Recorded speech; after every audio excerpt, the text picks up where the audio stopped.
आरोप क्रमांक 1, संजय शिरसाट यांनी शाजापूरमध्ये 30 कोटींची जमीन 1 कोटीला घेतल्याचा आरोप इम्तियाज जलील यांनी केला। मागासवर्गीय समाजाच्या वर्ग 2 मधील 10 एकर जमीन शिरसाट यांच्या मुलाच्या नावावर आहे।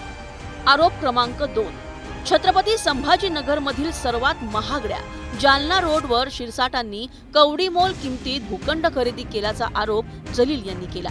जालना रोडवरील 12,000 स्क्वेअर फूट जागा शिरसाटांनी केवळ 5.83 कोटींना खरेदी केल्याची कागदपत्र जलील यांनी दाखवली।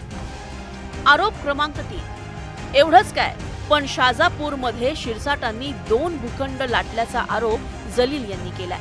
दोन्ही भूखंड 2 गुंठे 10 एकराच्या आसपास असून एक भूखंड 1,50,00,000ला तर त्याच्याच शेजारचा भूखंड 50 लाखांना खरेदी केल्याचं जलील यांनी सांगितलंय।